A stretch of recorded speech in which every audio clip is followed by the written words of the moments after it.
focus in on this game in the AFC North, Sunday night.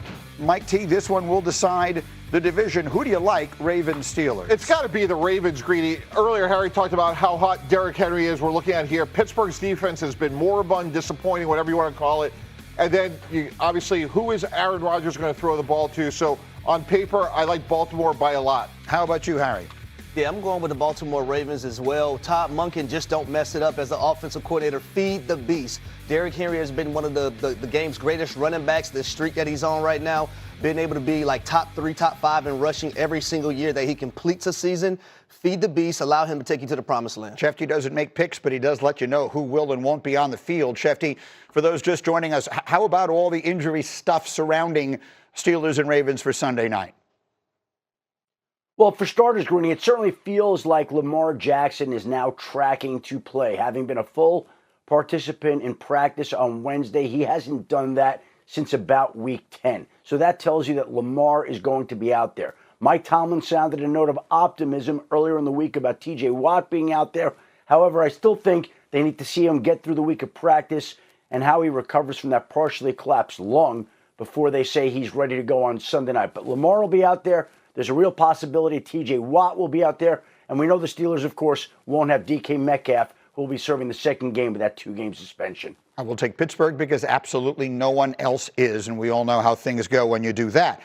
Panthers versus the Bucs is the first of our doubleheader games on Saturday. This one will most likely determine the winner of the NFC South, although there is a little wrinkle in there. If Tampa wins, they still have to sweat out one of the results from Sunday. But that said, Mike T, who do you like in this game? I'll go with the Panthers. I did the game last week between the Buccaneers and the Dolphins. I'm just telling you, Baker Mayfield isn't right. Something is wrong with him physically. He grabbed his knee a couple times.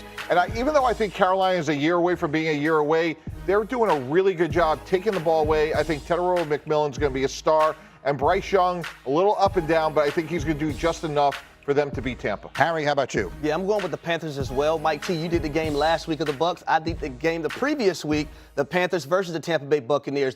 Bryce Young and the way he's playing right now, in my opinion, the ability to extend plays. You look at that game versus the Saints. He was able to pick up a 3rd and 8, a 3rd and 9, 3rd and 10 with his legs. That game versus the Tampa Bay Buccaneers, being able to buy time in the pocket, throw a touchdown pass to his tight end, and then one-on-one on the outside right before halftime.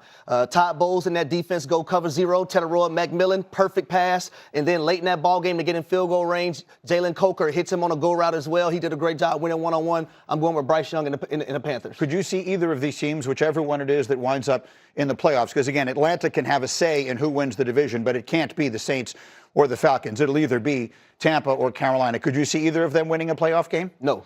Yeah. Okay. That's a pretty definitive answer. You agree with that? Absolutely, because someone from the North is going to go there as a road favorite. So, or the West. Yep. They're a better team. That's the way it feels. Shefty, any injury stuff? Anything we need to know about Tampa and Carolina in the early game Saturday?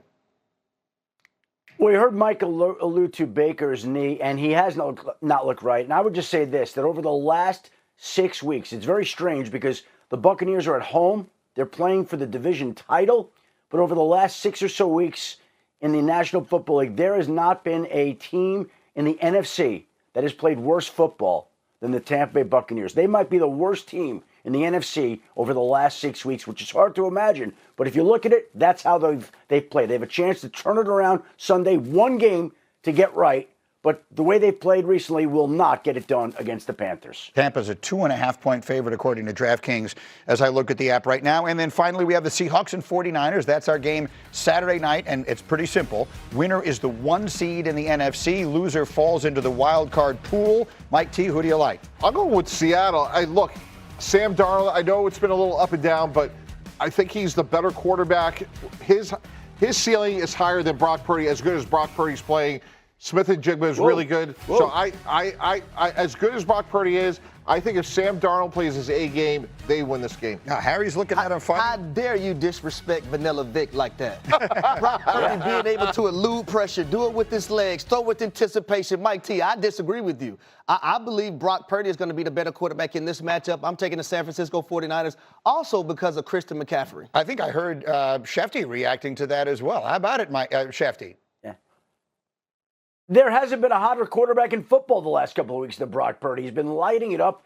He's been playing great football. And It looks like he's going to have back George Kittle on Saturday night. George Kittle told reporters yesterday he absolutely plans to be out there after missing one game due to a sprained ankle, so it will be a hot Brock Purdy with the addition of George Kittle. Seattle's been a great football team all year long. Two great teams. One of them gets the #1 seed in the NFC. I'll take the 49ers at home. And then for all the teams that are in the playoff hunt, there is one other area of particular interest in this last week because there's a bunch of teams in the mix for high draft picks, and we sit and watch how all that jockeys out. As we enter Week 18, the Raiders currently hold the top pick in next year's draft. A loss to the Chiefs officially clinches that first pick. I would bet my house they lose that game. So we'll see. The Giants are in the 2 spot right now, but already drafted a first-round quarterback last year in Jackson Dart. And this is the projected order of picks right now. And look, Schefter, you've heard all the conversation here and other places this week because there are some people, credible people, who believe the Giants should at least consider. Like Mike Tannenbaum. Yep. Like Mike Tannenbaum is one of them. And Mike Tannenbaum, for as much fun as I have with him, is an extremely credible person who believes that the Giants should at least consider the possibility of using the first or second pick in the draft on a quarterback, on Fernando Mendoza or Dante Moore, rather than sticking just blindly with Jackson Dart. I'll let you make that point. Go ahead, Mike. Yeah, Greeny, as we talked about this morning, I think the analogy is you go back to what Sean McVay and the Rams did. They gave a massive extension to Jared Goff, over $100 million in guarantee, and at 15 months later, they traded for Matt Stafford because they thought it was the right opportunity. I think Jackson Dart's going to be a good player, hard stop. Is he going to be a B or an A? Nobody knows, but I think it's probably more of a B. Regardless, if you're the Giants, you absolutely have to go through the process and juxtapose, are we better off, let's say, if we can get Mendoza over Dart? To me, the answer is yes. Based on, if you just go to that one game against Ohio State in the Big Ten Championship, he gets hit hard. He beats a team that has at least 5 first-round picks against an NFL defensive coordinator and does something that they haven't done since 1967, win the Big Ten Championship. Then you take Jackson Dart and trade him to half a dozen teams on that list, Greeny, and get a first-round pick for him. So to me, the dogmatic aspect of saying, well, we have Dart, we're fine, is wrong. You need to be process-driven and say what is best for us once we get all the information. Shefty, go. Okay, a few things. First of all, you said you bet your house that the Raiders lose on Sunday, Greeny. Don't do that because the Chiefs are playing Chris Olakun at quarterback. They're going to be resting regulars. And if you remember last year, you would have bet everything that the New England Patriots would lose in the last game, only to see Buffalo essentially allow New England to win, which knocked New England from the #1 pick. I could see a scenario like this on Sunday. As for Mike Tannenbaum's scenario, I don't see the Giants doing that at all. That's not their plan. Their plan is to go with Jackson Dart. And right now, the Giants are in the #2 position. If the Giants lose on Sunday, they can pick no worse than second in the draft. If they win Sunday, they could fall as low as #7, which would render this whole conversation moot anyway. So it wouldn't even matter. But the Giants, if they lose on Sunday, they're locked into a top 2 pick, depending on what happens with the Raiders. And I don't think it's a lock that the Raiders are going to lose on Sunday. But if the Giants win, all bets are out the window. They could fall back as far as #7 in the draft order. And I don't care whether the Giants are 1, 2, or 7. I do not expect that they're going to be taking a quarterback, despite how much Mike Tannenbaum may want that to happen. And that's a massive risk because, and let me tell you why, you're going to drive to the stadium every day saying that, what happens if Fernando Mendoza turns out to be Matt Ryan? Right. What a massive risk they're taking. But what if he doesn't? Mike, I mean, these things are all risky. Lost your mind. Yeah. I am not risking a player that I don't know is going to pan out, and I'm hoping pans out. And I already have a quarterback that has shown me that he can play in the National Football League. I'm not doing that. I'll also say this, Mike,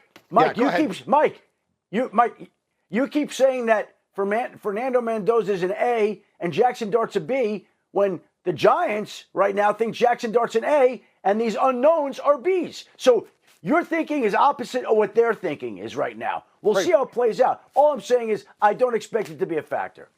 Right. And I'm just saying, when you look at Dart's body of work, it's an incomplete grade, like most rookie quarterbacks. I'm just saying that when you look at Mendoza, in my opinion, he has a higher upside.